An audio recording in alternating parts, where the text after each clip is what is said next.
आज के जो युवा हैं वो आत्महत्या जैसा घृत कार्य कर लेते हैं। सबसे पहले हमको समझने की जरूरत है कि हमारे दिमाग को हमको समझना होगा। वेद और सनातन ये दोनों अलग अलग हैं या एक दूसरे से जुड़े हैं? वेद अपने आप में एक वैज्ञानिक ग्रंथ है। क्वांटम थ्योरी जो सबसे जटिल विषय है वो हमारे विज्ञान में उसको डिफाइन किया जा चुका है। आज का जो युवा है भटकाव की तरफ है डॉक्टर साहब। तो ये एक दिन में नहीं, ये कई वर्षों का किया गया षड्यंत्र है। ये जो डिप्रेशन के शिकार हो रहे हैं, आखिर कैसे इनको बाहर निकाला जाए? बच्चों से पहले हमको उनके मित्र बनना होगा। नमस्कार, सेंटर फॉर सनातन रिसर्च के सभी दर्शकों को मैं विकास बरनवाल, हम आपका एक बार अपने स्टूडियो पे फिर से स्वागत करते हैं। हमारे स्टूडियो में मौजूद हैं psychologist Prince Pandey ji. Prince Pandey ji, नमस्कार मित्रों, मैं साइकोलॉजिस्ट प्रिंस पांडे। मैं पिछले 7-8 वर्षों से as a professional psychologist work कर रहा हूँ और लगातार वेदों पे भी मैं रिसर्च कर रहा हूँ।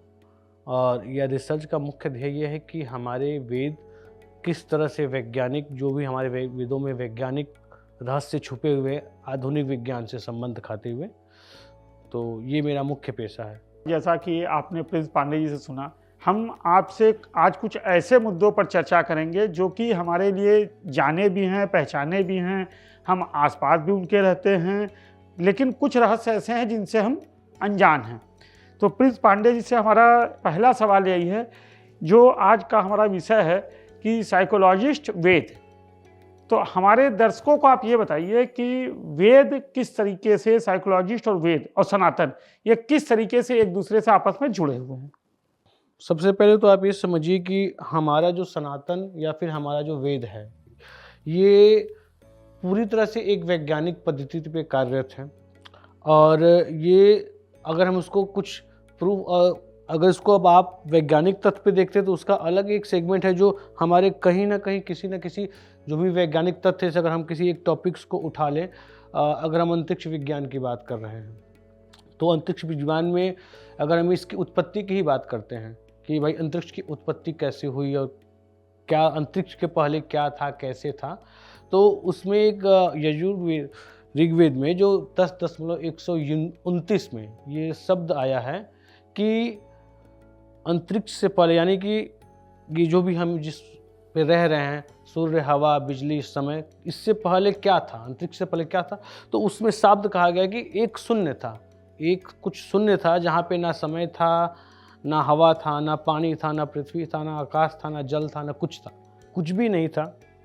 और उसी शून्य से एक कोई विस्फोट हुआ, कुछ धमाका हुआ, इस तरह का हुआ, और उसके बाद ही बाकी चीज़ों का, समय का निर्माण होना, पृथ्वी का, हवा का, पानी का, धूल का, कण का निर्माण होना चालू हुआ। तो ये जो हमारे इस वेद में लिखा हुआ है, तो ये सीधे सीधे जो है कि हमारे बिग बैंग थ्योरी, जो आज के आधुनिक समय का जो साइकोलॉजी, ये जो विज्ञान कहता है, उसी पूरी तरह से मैच खाता है। तो ये एक सबसे बड़ा सबूत है हमारे वैज्ञानिक होने का। दूसरा, आपका सवाल ये था कि हमारा जो है कि विज्ञान, अध्यात्म कहाँ तक साइकोलॉजिकल साइंस से मैच खाता है। उसका सटीक और सही जवाब ये है कि जो हमारे ओम की ध्वनि है या फिर जो साउंड्स है, साउंड वेव्स है, साउंड वेव्स के लिए ओम की ध्वनि के लिए, या गायत्री मंत्र को अगर हम कहें, तो गायत्री मंत्र जो है कि उसमें कुछ इस तरह के वेव्स निकल रहे हैं, कुछ इस तरह की तरंगे निकल रही हैं, जो कि इकोसिस्टम, जो हमारा ECG मशीन इस तरह से जब जांच किया गया तो उससे सिद्ध हुआ, जैसे कि BHU ने और एम्स ने इस जांच को किया, उससे सिद्ध हुआ कि उससे निकलने वाली तरंगे, डोपामाइन, ये हमारे मस्तिष्क को एक पॉजिटिव ऊर्जा प्रदान करती हैं, सुखदायी ऊर्जा प्रदान करती है, जिससे कि हमको डिप्रेशन में, एंजाइटीज में, कई सारी केसेस में हमको बहुत रिलीफ मिलता है। तो एक जीता जागता उदाहरण है, मनोवैज्ञानिक का प्रूफ मिल चुका है। मैंने आपको अंतरिक्ष विज्ञान से जोड़ करके बता दिया। दूसरा, हम एक सभी आमजन, जो हम सभी दिन भर लगभग प्रतिदिन पढ़ते रहते हैं, हनुमान चालीसा, लगभग मुझे लगता है कि आम जन के लिए मैं बताना चाहूँगा कि वो उससे कोरिलेट कर पाए। शायद वो अंतरिक्ष विज्ञान को ना समझ पाए, लेकिन हम अगर हनुमान चालीसा लगभग बच्चों को पता है, तो हनुमान चालीसा में एक शब्द आता है, युग सहस्त्र योजन पर भानु, लीलोताय मधुर फल जानू।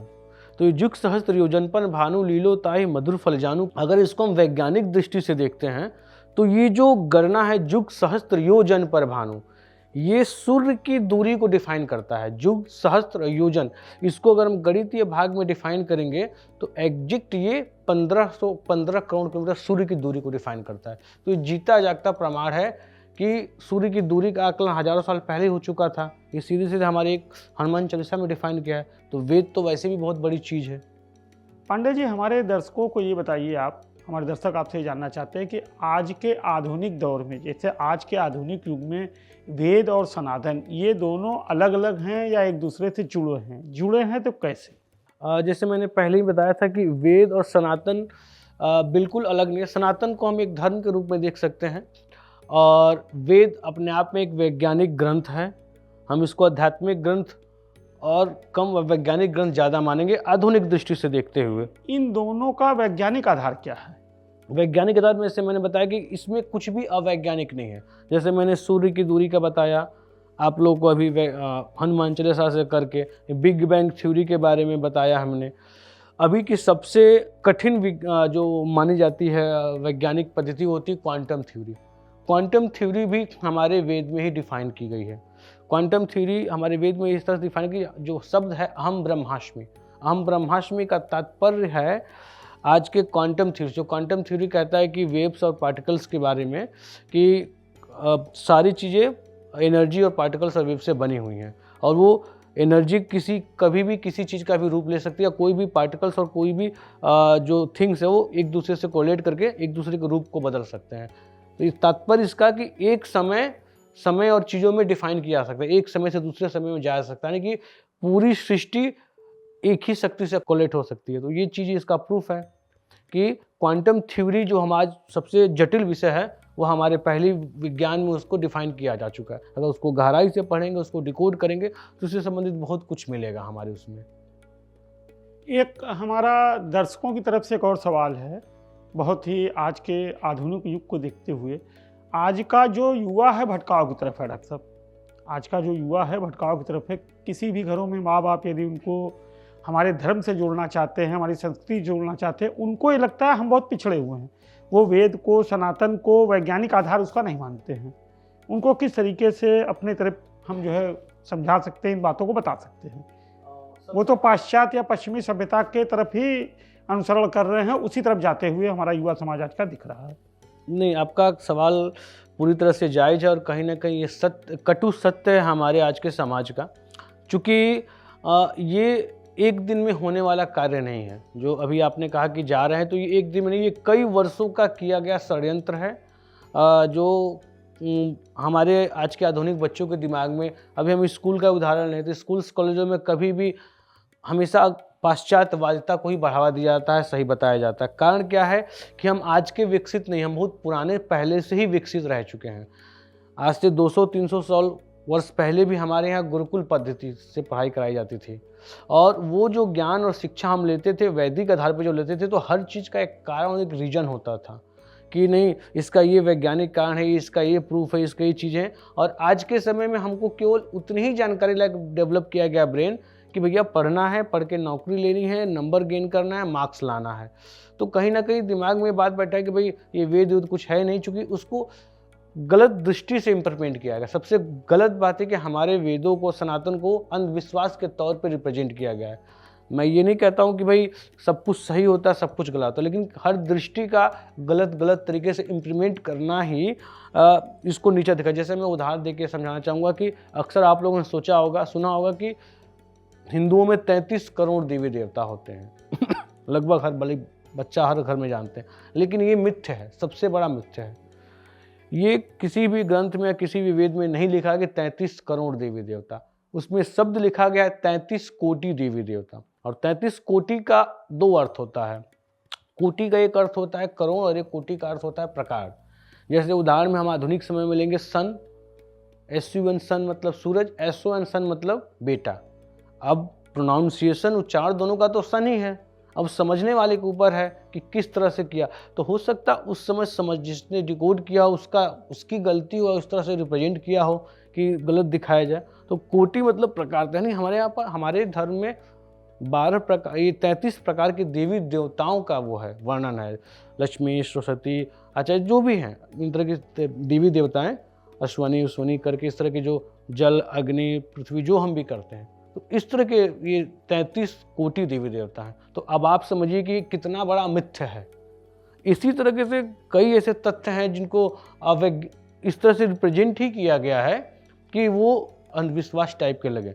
लेकिन हम वेदों में जाएंगे तो बहुत ऐसे, जैसे मैंने आपको एक दो प्रूफ बताया भी कि नहीं, बिग बैंग थ्योरी हो गया, क्वांटम साइंस हो गया, इवनली अब आधुनिकता की आप बात कर रहे हैं, अंधविश्वास की बात कर रहे हैं। इसमें मैं सटीक जवाब देना चाहूँगा कि जितने भी हमारे इंजीनियर्स हैं, आज के आधुनिक समय के इंजीनियर्स की बात कर रहा हूँ, जो कहीं आईआईटी से पढ़े हैं या फिर कहीं से भी पढ़े हैं, अपने आप को टॉप इंजीनियर्स मानते हैं, वो सबका सपना होता है कि जर्मनी में मैकेनिकल इंजीनियर हो तो वो जर्मनी में नौकरी करे, जर्मन किसी कंपनी में, क्योंकि जर्मनी की सबसे आधुनिक इंजीनियरिंग वहीं की होती है, चाहे वो गन पिस्टल में हो, व्हीकल में हो, किसी में भी हो। BMW आप देख लो, मर्सिडीज आप देख लो, XYZ कुछ भी देख लो, जितने टॉप्स ब्रांड्स हैं जर्मनी ने बना रखे हैं, जितने टॉप्स गन हैं वो जर्मनी ने बना रखे हैं।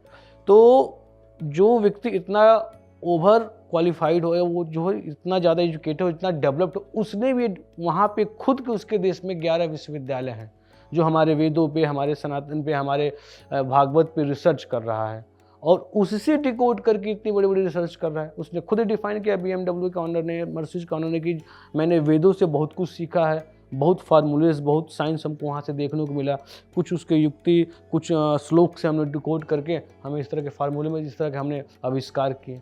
तो जब वो इस बात को क्लेम कर रहे हैं, जो कि अभी का आधुनिक समय का सबसे डेवलप्ड कंट्री है, खास करके अगर हम ऑटोमोबाइल्स या इस तरह के टेक का इंजीनियरिंग सेक्टर में देखें, तो आप हम ही कैसे कह सकते हैं।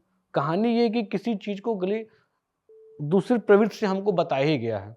तो हम, जो आपका सवाल था कि पाश्चात्यवाद की तरफ, तो अभी बड़ी दुविधा की बात ये है कि ना ही हम पूरी तरह से आध्यात्मिक है, ना ही पूरी तरह से पाश्चात्य, हम बीच में पड़े। अगर पूरी तरह से पाश्चात्य हो जाते तो भी बढ़िया है।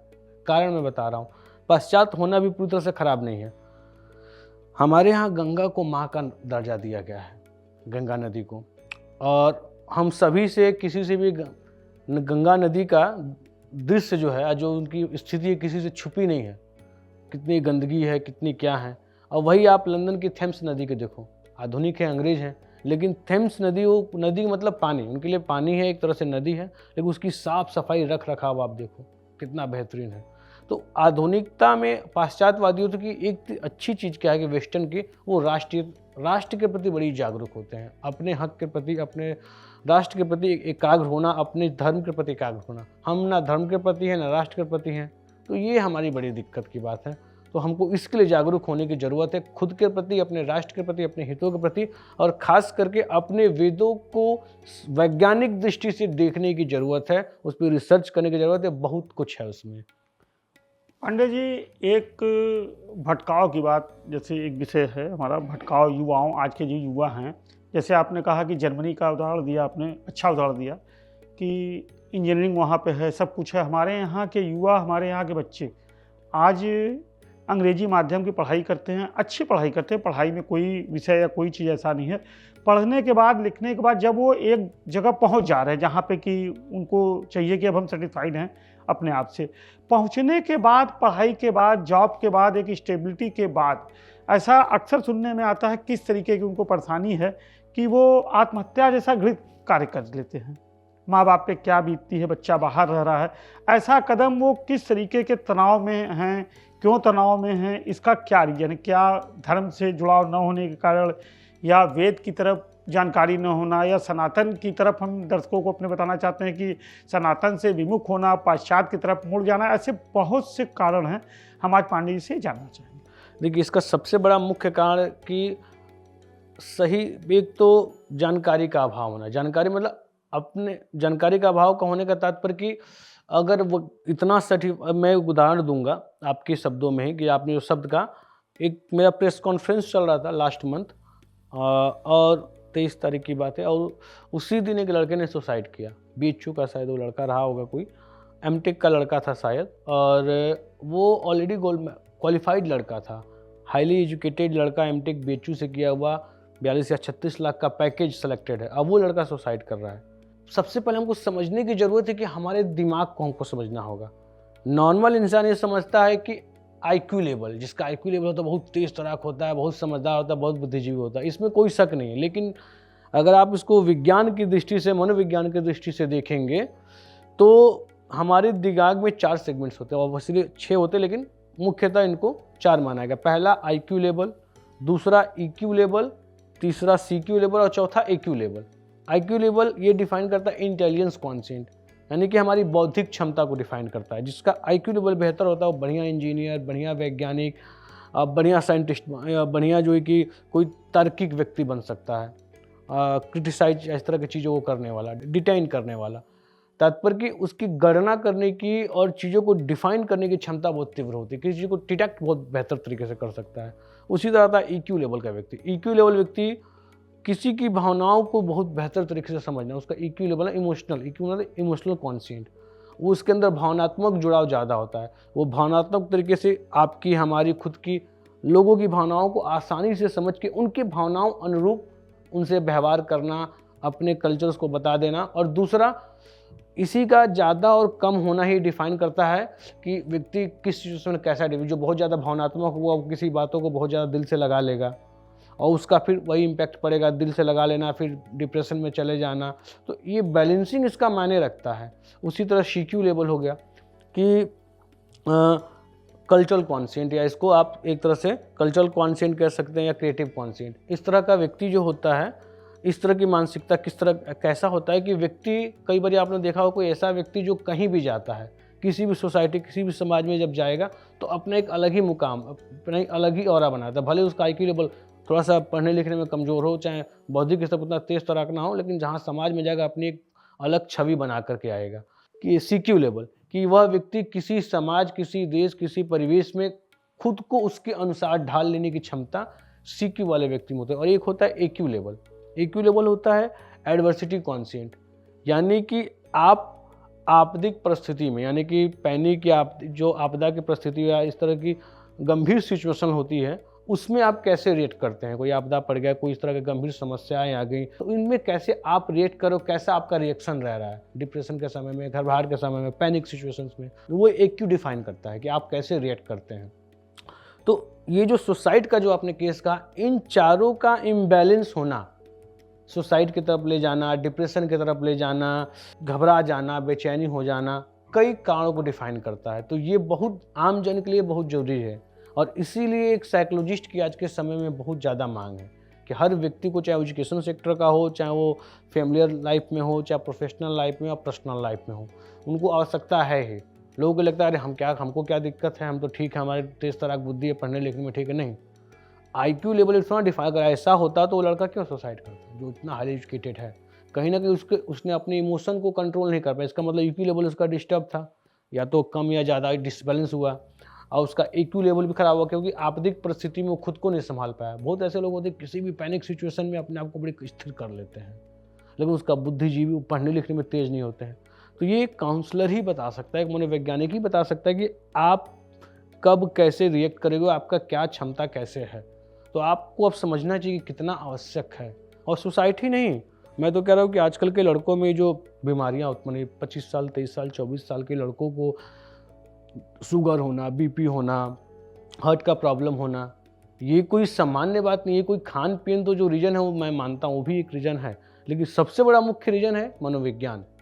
डॉक्टर साहब, आप एक आखिरी सवाल आपसे हम लेंगे, समय का अभाव आपके पास भी है, कि सारी चीज़ें आपने बता दी दर्शकों को, सारी चीज़ों की जानकारी भी हो गई, लेकिन आखिर में आपसे हम ये जानना चाहते हैं, माता पिता के लिए या बच्चों के लिए, हमारे जो है ये जो डिप्रेशन के शिकार हो रहे हैं, आखिर कैसे इनको बाहर निकाला जाए, कैसे ऐसा किया जाए, माहौल ऐसा क्या दिया जाए कि बच्चे ऐसी काम न करें। क्योंकि जिनके भी बच्चों के साथ ऐसी घटना घटती है, उनके माँ बाप के हृदय पे जो है हम समझते हैं बहुत ज़्यादा जो है कष्ट होता है। तो कैसे इससे कैसे निकला जाए, इस सिचुएशन से कैसे निकला जाए कि बच्चे पैनिक ना हो, ऐसा आत्मघाती कदम न उठाएं जो समाज के लिए भी, हमारे देश के लिए भी हर तरीके से नुकसानदायक हो। इस बात से मैं पूरी तरह से सहमत हूँ, और किसी भी माँ बाप या परिवार के लिए बहुत दुखदायी होता है इस तरह की घटनाएं। कहीं ना कहीं देखिए, इसके लिए कोई व्यक्ति विशेष को मैं जिम्मेदार नहीं ठहराऊंगा। केवल वही व्यक्ति जिसने सुसाइड किया वही केवल जिम्मेदार नहीं है। इसके लिए कई कारण हैं। पहला कारण तो भाई मैंने पहले ही बताया, लड़के माइंडसेट का, कि भाई उसका माइंडसेट इस तरह का है, हो सकता है उसका इमोशनल लेवल उस तरह का हो, ईक्यू लेवल थोड़ा सा डिसबैलेंस हो, ईक्यू लेवल डिसबैलेंस हो तो इस तरह के पैनिक सिचुएशन में वो अपने आप को हैंडल नहीं कर पा रहा हो, और ईक्यू लेवल ज़्यादा हो तो हर किसी बात को दिल पे लगा लेना, और दिल पे लगाने के बाद डिस्टर्ब होना, डिस्टर्बेंस के बाद एक कदम उठा लेना। ये तो हुआ कि उसका। अब सामाजिक और माँ बाप के स्तर पे अगर आप बात कर रहे हैं तो उसमें मैं ये मानता हूँ कि बच्चों से हम गार्जियन पहले बाद में बने, पहले हमको उनके मित्र बनना होगा। एक आपने कहावत सुना होगा पुराने समय में कि भाई जब बाप का जूता बच्चे के पैर में आने लगे तो बेटा बेटा नहीं मित्र हो जाता है। वह हम लोग बचपन से बातें सुनते आ रहे हैं, लेकिन मैं ये पूछना चाहूँगा समाज से क्या हकीकत में ये बात अभी सच है? आज के हम लोग के समय में, अपने समय की बात करो तो क्या हम लोग सचमुच में अपने पिताजी से खुल करके खड़े होकर के अपने मन की बातें कह सकते हैं, बोल सकते हैं? नहीं, शायद नहीं बोल सकते हैं। तो जब हम कई बातें कहीं ना कहीं खुल के नहीं बोल पाएंगे, नहीं कह पाएंगे, तो कहीं ना कहीं तो निकलेगा ना, और जब वो अंदर अंदर दिमाग में बच्चा घुटेगा, अपने अंडर प्रेशर में तो लेगा कुछ निर्णय करेगा। इसका एक जीता जागता उदाहरण मैं बताऊंगा। एक हमारे मित्र थे डॉक्टर साहब, उनका एक भांजा था, और वो लगभग 1.5-2 वर्षों से पूरी तरह से डिप्रेशन में जा चुका था। इस स्तर का डिप्रेशन में कि वो अपने माँ से ना बोलना, ना घर वालों से बातचीत करना, ना इवनली कहीं आना, ना जाना, ना कोई दोस्त, ना यार, खुद को एक कमरे में, इंटर का लड़का था शायद वो, खुद को एक कमरे में बंद कर लेना, और उसके बाद उसी कमरे में रहना, अपने हिसाब से जो मन करे करना धरना, एकदम पूरी तरह से। फैमिली से तो छोड़िए, समाज से छोड़िए, फैमिली से भी कट गया था वो पूरी तरह से। और इसका कारण कि वो डिप्रेशन में पूरी तरह से जान, उसकी माँ कहाँ नहीं दिखाई, बड़े बड़े साइकाट्रिस्ट, बड़े बड़े डॉक्टर्स के पास दिखाई, लेकिन 1.5-2 वर्षों में कोई रिलीफ नहीं मिला उसको। भाग्य से हमारे मित्र ने कभी इसी इंटरनली चर्चा हुई कि भाई ऐसी बात है, ये चीज़ें हैं, और मैं वहाँ पे फिर ऐसे कैजुअली उससे मुलाकात करने चला गया एज ए फैमिलियर मीटिंग में, कि ठीक है भाई मित्र का भांजा है तो देखते हैं क्या है कैसे। मैं आपको बताऊँ, घंटे भर नहीं लगा होगा उस लड़के को मैं उसके कमरे में ले गया जहाँ वो स्थिरता बैठ रहा था। इंटरनली उससे काउंसलिंग की, उससे बातचीत किया, उसकी चीज़ों को समझा, और जो चीज़ें डिफाइन होकर निकल के आई कि वो कोई मानसिक समस्या नहीं थी उसको, केवल उसको एक फोबिया, एक डर दिमाग में घुस गया था कि शायद उसके दिमाग में बात कर गया था कि पता नहीं मुझे कोई क्या कहेगा, मुझे कोई समझेगा कि नहीं समझेगा, मैं कुछ बोलता हूँ तो लोग नहीं समझते, मेरा वैल्यू नहीं देते, मेरी कदर नहीं करते, मेरी भावनाओं को नहीं समझते हैं। और ये बात उसके दिमाग में इस स्तर पे घर कर गई कि अब मैं कुछ कहूँगा तो कोई मतलब ही नहीं कहने का, जब कोई समझ ही नहीं रहा, कोई बोल ही नहीं रहा, तो हम क्या ही करेंगे बोल करके, छोड़ो, जैसी ज़िंदगी चलनी है चलने दो। तो कहीं ना कहीं कुछ तो उसके साथ हुआ होगा ना, इस तरह का घटना हुआ, उसने कुछ शुरुआत करने की कोशिश किया होगा, चाहे कुछ किया होगा ज़िंदगी में, असफलताएं मिली होंगी, जिसका उसको मजाक उड़ाया गया होगा, सामाजिक तौर पे उसको दबाया गया होगा, कुचला गया होगा, कुछ तो कि उसके साथ हुआ होगा जिसको इस तरह के कदम उठा लिया है। तो आखिर जो बात उसने अपने माँ बाप को नहीं बताई, मेरे को बताई ना कि ये सारी चीज़ थी, ऐसे ऐसे हैं सर, तो उसको कॉन्फिडेंस में मैंने लिया, उसको थेरेपी दिया, मैनिपुलेशन किया, उसको समझाया, काउंसलिंग के माध्यम से उसके ब्रेन में घुसने का कोशिश किया, और जो वो खुद से नहीं बताना चाहता वो भी डिटेक्ट करने की कोशिश किया। और जब उसको लग गया कि नहीं चीज़ें हैं, तो जो लड़का 2 वर्षों से बिल्कुल बातचीत नहीं कर रहा था, बोलना पसंद नहीं कर रहा था, वो लगभग 60% रिकवर हुआ है। तो आप समझिए कि बहुत आवश्यक है। बच्चे हमारे कहाँ जा रहे हैं, ये यूथ आज की हमारी भविष्य है, और इनके टैलेंट को हम कुचल रहे हैं।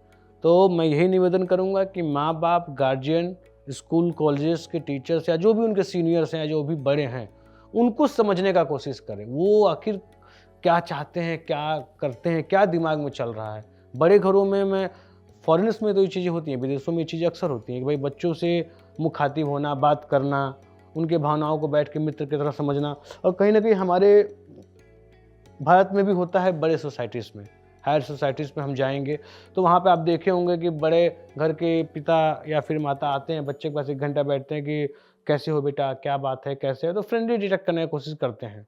हमें भी मिडिल क्लास, चूँकि भारत मिडिल क्लास फैमिलियों का शहर है, तो इसलिए संख्याएँ ज़्यादा दिखती, तो हमें भी खुद को भी और अपने बच्चों को भी अवेयर करते रहना होगा, देखते समझते रहना होगा। और इस तरह की, और स्कूल कॉलेजेस से मैं निवेदन करूँगा कि ज़्यादा से ज़्यादा प्रयास करें कि लड़कों के मानसिक विकास, शारीरिक और एजुकेशनल विकास के साथ साथ, शैक्षणिक विकास के साथ साथ मानसिक विकास भी बहुत जरूरी है, ध्यान देना, नहीं तो शिक्षा किसी काम का नहीं है। वो इतना हाईली एजुकेटेड होने के बाद वो लड़का सुसाइड कर लेगा, तो इतना पढ़ लिख के फ़ायदा ही क्या है। तो अब पहले अच्छा सवाल ये भी हुआ था कि भाई जब मीडिया कॉन्फ्रेंस में सवाल पूछा गया मुझसे कि सर आप कह रहे हैं कि वहाँ BHU में तो साइकोलॉजिस्ट की कमी थी नहीं, फिर भी लड़का सुसाइड किया।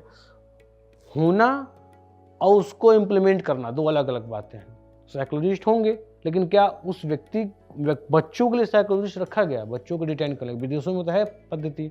अब शायद मुझे जहाँ तक लगा कुछ मॉडर्न स्कूल्स जो हैं, आज के आधुनिक समय का जो कुछ स्कूल्स है जो हाईली एजुकेटेड है, हाईली मॉडर्न स्कूल हैं, वो साइकोलॉजिस्ट रख रहे हैं क्योंकि उनको पता है क्योंकि ये आवश्यक है। हमारे साथ अभी आपने सुना विचार जाने, ये मुंबई और जयपुर से सर्टिफाइड वरिष्ठ साइकोलॉजिस्ट प्रिंस पांडे जी, आपका बहुत बहुत धन्यवाद। हमारे दर्शकों की तरफ से, हमारे तरफ से भी आज आपने अपने कीमती समय निकाल कर हमारे दर्शकों को दिया और हमारे दर्शकों का बहुत बहुत धन्यवाद। आशा करते हैं आप लोगों को बहुत जानकारी मिली होगी इससे। अगली बार आपसे फिर नए सिरे से नए विषय पर नए शख्सियत के साथ मुलाकात होगी। तब तक के लिए सेंटर फॉर सनातन रिसर्च के सभी दर्शकों को मैं विकास बर्नवाल हमारी तरफ से बहुत बहुत नमस्कार एवं धन्यवाद।